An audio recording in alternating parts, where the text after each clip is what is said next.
ગોપાલભાઈને ખંભે બેસાડીને જીતાડવા માટે થઈને અમે રાત દિવસ મહેનત કરી છે.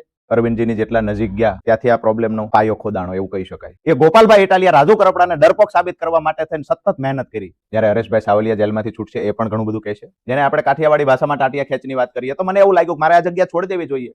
વાત રહી હળદરની, મારા કરેલા કામનો જશ લેવાના પ્રયત્ન કરે. ક્યાંક ને ક્યાંક અમારા ખેડૂતોના મુદ્દા ભટકી જતા હતા. એસી ઓફિસમાં બેહીને બિન ખાતેદાર કોમેન્ટ કરી રહેલા ખેડૂતોની વાત. જો રાજુ કરપડાને ડર હોત તો આ કેસ 10 વર્ષ જૂના છે. એવા કયા નેતાઓ છે જેના પર કેસ નથી? અને ગોપાલભાઈના જે નિવેદનો આવ્યા ત્યારે સૌથી વધારે દુઃખ લાગ્યું હતું. હજી હું કહું છું કે હવે મારે કોઈ વ્યક્તિગત આક્ષેપો નથી કરવા. ત્યારે અડધી રાત્રે ખેડૂતોની સાથે ઊભું રહેવું એ મારું કામ. 1 મહિનાની અંદર 7-8 હજાર 9 હજાર કિલોમીટર ટ્રાવેલિંગ કરતા આ મારું કામ હતું, એ મેં કર્યું છે. એમનું કામ હતું એમને. મારી કારકિર્દી ખેડૂતોએ બનાવી છે, આવનાર સમયમાં પણ ખેડૂતો બનાવશે. છેલ્લી મિનિટ સુધી હું વફાદારી સાથે પાર્ટી સાથે રહ્યો. નમસ્કાર દર્શક મિત્રો, આજે આપણી સાથે ઉપસ્થિત છે ખેડૂતોના પ્રિય નેતા એવા રાજુભાઈ કરપડા. ત્યારે સૌપ્રથમ નગરના ન્યૂઝ ચેનલમાં આપનું હાર્દિક સ્વાગત છે. Thank you. હા, રાજીનામું આપવાનું કારણ શું હતું? રાજીનામું આપવાના કારણો લગભગ મેં શરૂઆતથી લઈને આજ દિવસ સુધી જ્યારે પણ મને ગુજરાતના ખેડૂતો સામે વાત મૂકવાનો મોકો મળ્યો ત્યારે દરેક વખતે મેં રાજીનામાના કારણો આપ્યા છે. ફરી એક વખત આપી દઈએ કે બે રાજકીય પાર્ટીઓની લડાઈમાં ક્યાંક ને ક્યાંક જે ખેડૂતોને ન્યાય મળવો જોઈએ, જે ખેડૂતોના મુદ્દાની લડાઈ હતી, એ મુદ્દા ક્યાંક ભટકી જતા હોય એવું લાગતું.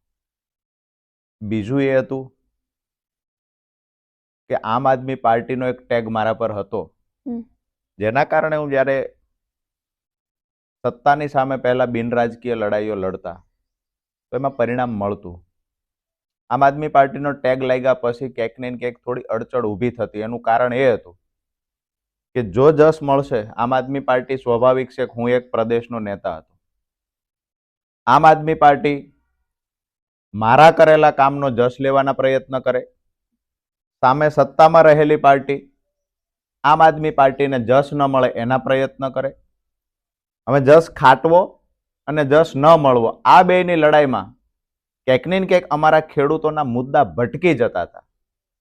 એટલા માટે ક્યાંક ને ક્યાંક મેં પાર્ટી છોડી છે. આ એક કારણ હતું. બીજું કારણ જે મેં બતાવ્યું, મુખ્ય 2 કારણો પાર્ટી છોડવાના, જેનું બીજું કારણ હતું કે જે કારણ હું જાહેર મંચ પર ક્યારેય બોલવા નહોતો માંગતો. માત્ર એટલી જ વાત હતી કે હું અંગત કારણોથી રાજીનામું આપું છું. પરંતુ રાજીનામું 11 તારીખે આપ્યું, તરત 20 મિનિટ પછી જે પાર્ટી સાથે મેં 5 વર્ષ કામ કર્યું એ જ પાર્ટીના નેતાઓ દ્વારા ક્યાંક ને ક્યાંક સોશિયલ પ્લેટફોર્મનો ઉપયોગ કરી, સોશિયલ પ્લેટફોર્મની એક ચોખવટ એ કરવી જોઈએ કે સોશિયલ પ્લેટફોર્મ માત્ર જે આમ આદમી પાર્ટીની ઓફિસથી વપરાય છે, હું એની જ વાત કરું છું. કોઈ ન્યૂઝ ચેનલોની વાત નથી કરતો. કે રાજીનામું 11 તારીખે 10 વાગે આપ્યું, ત્યાર પછી લગભગ 20 મિનિટમાં રાજુભાઈને ખરાબ ચિતરવાના પ્રયત્ન શરૂ થઈ ગયા. તો સ્વાભાવિક છે આઘાત લાગે કે જે પાર્ટીને મોટી બનાવવાના પ્રયત્ન કર્યા અને એ જ પાર્ટીના અમુક નેતાઓ ક્યાંક ને ક્યાંક ખરાબ ચિતરવાના પ્રયત્ન ચાલુ બી કરી દીધા. એટલે જે બીજું કારણ હતું પાર્ટી છોડવાનું, જે હું જાહેરમાં કહેવા નહોતો માંગતો, પણ ક્યાંક ને ક્યાંક પાર્ટીના અમુક નેતાઓએ સતત ટોર્ચર ચાલુ રાખ્યું. જે એમની જૂની આદત હતી, રાજીનામું આપી દીધા, પણ એ આદત પર એ લોકો ટકી રહ્યા, આદત છોડી નહીં. એટલે બીજું કારણ જે હતું, ખરેખર વાસ્તવિક ચિત્ર હતું, એ લોકોની સામે મૂકવા મજબૂર થયું, મૂક્યું બી ખરા. તો આ કારણોથી રાજીનામું આપ્યું, નક્કી કર્યું. હું જ્યારે જેલમાં હતો ત્યારે જ મારા પરિવારને ખેડૂતો મળતા, અમારી જે ખેડૂતોની ટીમ છે એ પરિવારને મળતી, જે સમાચારની આપ-લે થતી, તો એમાં ક્યાંક ને ક્યાંક ખેડૂતો ઓલરેડી પાર્ટી સાથે હું હતો એનાથી નારાજ હતા. જે ખેડૂતોની ટીમની હું વાત કરું છું, જે ખેડૂત ખાતેદાર છે ને વર્ષોથી રાજુ કરપડાને ઓળખે છે, એ ખેડૂતોની વાત કરું છું. એસી ઓફિસમાં બેહીને બિન ખાતેદાર કોમેન્ટ કરી રહેલા ખેડૂતોની વાત નથી કરતો. હવે તમારા અગાઉના જે નિવેદન હતા એમાં એવી રીતે જાણવા મળે છે કે તમે ગોપાલ ઇટાલિયાના લીધે રાજીનામું આપ્યું છે, અને બીજી તરફ ગોપાલ ઇટાલિયા એવી રીતે કહે છે કે તમે જેલમાં જવાનો જે ડર છે એના લીધે રાજીનામું આપ્યું છે. ત્યારે આ ક્યાં ડરની વાત કરે છે ગોપાલ ઇટાલિયા? અને સૌપ્રથમ તો એ કે એવું તો વળી શું થાય કે જેલમાં જવું પડે? સંપૂર્ણ મુદ્દો શું છે ટૂંકમાં? મેં પહેલા જ કહ્યું કે રાજીનામાના બે કારણો હતા. એમાંનું બીજું કારણ જે મેં કહ્યું, જાહેર મંચ પર હું મૂકવા નહોતો માંગતો, કારણ કે પાર્ટીની અંદરોઅંદરના વિવાદોની વાત હતી. ક્યાંક ને ક્યાંક પાર્ટી જેનાથી બદનામ થતી હતી એક બે નેતાઓના કારણે, જો હું એ વાત જાહેર મંચ પર મૂકું તો એનાથી પાર્ટીને નુકસાન થતું હતું. ક્યાંક ને ક્યાંક વ્યક્તિગત આક્ષેપ કરવા નહોતો માંગતો. બરાબર છે. એટલે અગાઉ પણ મેં કહ્યું કે બે કારણોના લીધે જ મેં રાજીનામું આપ્યું. આજ પણ એ જ કહું છું. હવે મને નથી લાગતું કે વ્યક્તિઓના નામ તો તમે જાણો છો, ગુજરાતના ખેડૂતો પણ જાણે છે. મારે એ કોઈ નેતાઓના નામ આપવાની હવે જરૂર નથી. વાત રહી જેલના ડરની, જે કેસની વાત કરવામાં આવે છે, ડર. રાજુ કરપડાને બદનામ કરવા માટે બીજું તો કોઈ હથિયાર નથી. હજારો ખેડૂતોનો પ્રેમ છે રાજુ કરપડાની સાથે. રાજુ કરપડાના નામથી ખેડૂતોએ મેં જોયું છે કે જ્ઞાતિ જાતિ ધર્મ ભૂલી અમે ખેડૂત છીએ અને રાજુ કરપડા અમારો પરિવારનો સભ્ય છે, આવું સમજીને ખેડૂતો મારી સાથે રહ્યા છે. અને આવનાર સમયમાં આ ખેડૂતોને મારા વચ્ચે ક્યાંક ને ક્યાંક અણબનાવ ઉભા થાય, ખેડૂતોનો મારા પરથી વિશ્વાસ તૂટે, એના માટે થઈ અને આમ આદમી પાર્ટીના એક બે નેતાઓએ સતત એ બાબતે કામ કરવાનું ચાલુ કર્યું. રાજીનામા પછી પહેલા તો કર્યું હતું, જેને આપણે કાઠિયાવાડી ભાષામાં ટાટિયા ખેંચની વાત કરીએ, તો મને એવું લાગ્યું કે મારે આ જગ્યા છોડી દેવી જોઈએ. જેની સાથે દિવસ રાત કામ કરીએ છીએ એના પર એલિગેશન કરવા કરતા પહેલા જગ્યા છોડી દેવી જોઈએ. વાત રહી ડરની, જો રાજુ કરપડાને ડર હોત તો આ કેસ 10 વર્ષ જૂના છે. હું જાહેર જીવનમાં એ કેસ પછી આવેલો છું. નંબર 2, જે કહેવામાં આવે છે ફાઇનલ આર્ગ્યુમેન્ટ પરનું આ સ્ટેટસ હતું. રાજીનામું આપ્યું ત્યારે કેસ ફાઇનલ આર્ગ્યુમેન્ટ પર હતો, જેની છેલ્લી દલીલો હતી, આવું કહેવામાં આવે છે. તો ક્યાંક ને ક્યાંક કદાચ પૂરો અભ્યાસ નથી કર્યો ગોપાલભાઈએ, અથવા તો જાણી જોઈને ગુજરાતના ખેડૂતોને ગુજરાતની જનતાને ગુમરાહ કરવાના પ્રયત્ન થાય છે. કેસ 10 વર્ષ જૂનો, ફાઇનલ આર્ગ્યુમેન્ટ પરનું સ્ટેટસ પોણા 2 વર્ષથી ચાલે છે. હવે પોણા 2 વર્ષથી ચાલતું સ્ટેટસ હતું. જો મને ડર હોત તો હું એ જ વખતે બેસી ગયો હોત. ત્યાર પછી તો કચ્છની અંદર હાઈ ટેન્શન લાઈનને લઈને અમે લડ્યા છીએ. વિસાવદરની ચૂંટણીમાં ગોપાલભાઈને ખંભે બેસાડીને જીતાડવા માટે થઈને અમે રાત દિવસ મહેનત કરી છે. પ્રશાસનની સામે, ભાજપની સામે જેવડી લડાઈ લડવી પડે એ મજબૂતાઈથી વફાદારીથી લડ્યા છે. આજે મને ગર્વ છે કે જે માણસની સાથે હું ઊભો હતો એ માણસ માટે થઈને મેં જેટલી પણ રિસ્ક લેવા પડે એ તમામ રિસ્ક લીધા છે. વાત રહી હળદરની, તો હળદરની ઘટના બની ત્યારે પણ મારો કેસ ફાઇનલ આર્ગ્યુમેન્ટ પર હતો. જો હું જેલથી ડરતો હોત તો પોણા 2 વર્ષથી ફાઇનલ આર્ગ્યુમેન્ટ પર મારો કેસ હતો, ને ત્યાર પછી તો હું અનેક લડાઈઓ લડ્યો છું. હજુ આવતું 1 વર્ષ સુધી ફાઇનલ આર્ગ્યુમેન્ટ પર ચાલશે, કારણ કે મારા વકીલ અને સામેના વકીલ એકબીજા દલીલો કરે જાય છે, ખૂટતા પુરાવાઓ એકત્રિત કરે જાય છે. એનાથી આગળ કહું, એવા કયા નેતાઓ છે જેના પર કેસ નથી? અને જૂના 5 વર્ષ 10 વર્ષ જૂના કેસો, મારી પર તો માત્ર 2 કેસ હશે, એ પણ પારિવારિક કેસો છે.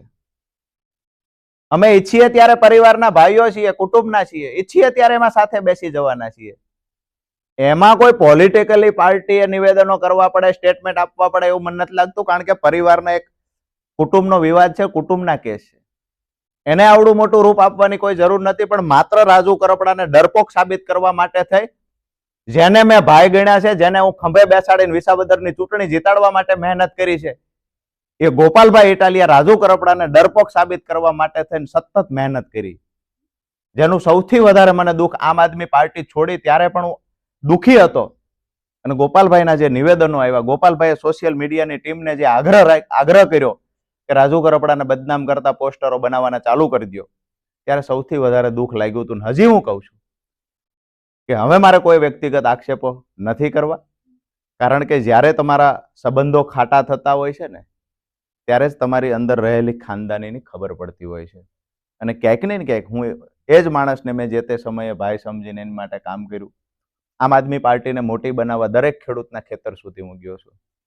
1 મહિનાની અંદર 7-8 હજાર 9,000 કિલોમીટર ટ્રાવેલિંગ કરતા. બરાબર છે. વિસાવદરની ચૂંટણી પછી સતત ટ્રાવેલિંગ કરતા હતા, સતત ટ્રાવેલિંગ કર્યું છે.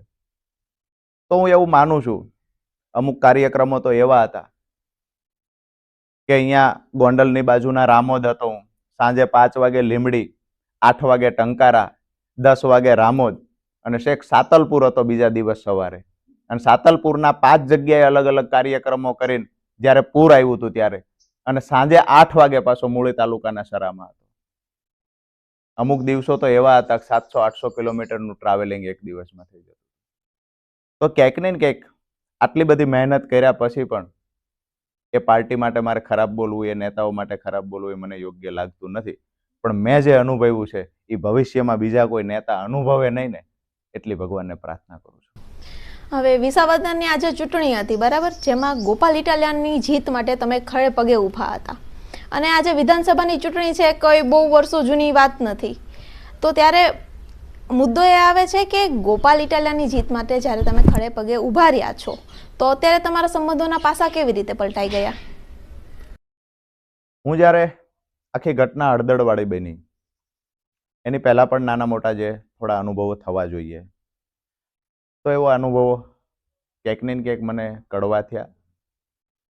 જે થયું છે તે અરવિંદજીની જેટલા નજીક ગયા ત્યાંથી આ પ્રોબ્લેમનો પાયો ખોદાણો એવું કહી શકાય. વિસાવદર વખતે હું એટલે જ કહું છું, હું ગર્વ સાથે કહી શકું, હું જ્યાં હતો ત્યાં વફાદારી સાથે હતો. પાર્ટી સાથે જેટલા દિવસ રહ્યો, જેટલા વર્ષ રહ્યો, એટલા છેલ્લી મિનિટ સુધી હું વફાદારી સાથે પાર્ટી સાથે રહ્યો. પાર્ટીમાં રહી કોઈને ભાઈ સમાન ગણી જાહેર મીડિયાની સામે ખંભે હાથ મૂકી અને મારો ભાઈ છે, નીડર છે, ઈમાનદાર છે આવું બોલવું અને પાછળથી ભાઈને ખતમ કરવો, આ રાજુ કરપડાથી ન થઈ શકે. ખૂબ સરસ વાત છે. અને એ દિવસે મારું કામ એ હતું કે હું પાર્ટીના ઉમેદવાર તરીકે ગોપાલભાઈ આવ્યા છે, ગોપાલભાઈને જીતાડવા એક વફાદારી નિભાવવી, આ મારું કામ હતું, એ મેં કર્યું છે. એમનું કામ હતું, એ એમને કર્યું છે. ગોપાલ ઇટાલિયાએ એવું તો વળી શું કર્યું છે, અને અથવા તો કે એવું શું વળી કરવાના છે જેના લીધે તમે એવું કહ્યું છે કે ગોપાલ ઇટાલિયા આમ આદમી પાર્ટીને આગળ નહીં આવવા દે?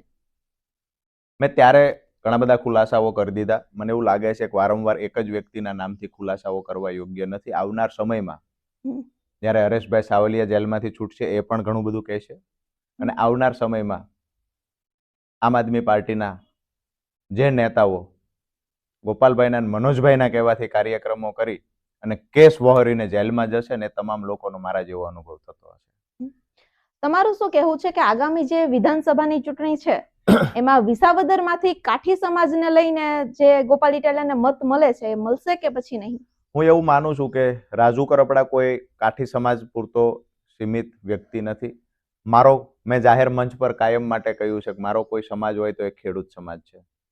રાજુ કરપડા કાઠી સમાજનો આગેવાન છે, કાઠી સમાજનો યુવાન છે, એવી ઓળખ હું તમામ મિત્રો, પત્રકાર મિત્રોને પણ વિનંતી કાયમ કરતો આવ્યો છું કે મારી ઓળખ છે તો એક ખેડૂત આગેવાન તરીકે છે. મને કોઈ પૂછે છે તારો કયો સમાજ છે, તો એવું કહું મારો સમાજ ખેડૂત સમાજ છે. આવનાર સમયમાં જેટલો પણ રાજુ કરપડા પર કાદવ ઉછાળવાની કોશિશ થઈ છે એનું પરિણામ આવનાર સમયમાં જોવા મળશે. જો મેં ખેડૂતો માટે દિલથી વફાદારીથી 8 વર્ષ કામ કર્યું છે, જો ખરેખર ખેડૂતોને રાજુ કરપડાની વાતમાં તથ્ય લાગતું હશે તો આવનાર સમયમાં ચમત્કાર દેખાડશે. બરાબર છે. અને 2027 માટે તમારી રણનીતિ શું છે? હાલ તો ખેડૂતો માટે કામ કરીએ છીએ.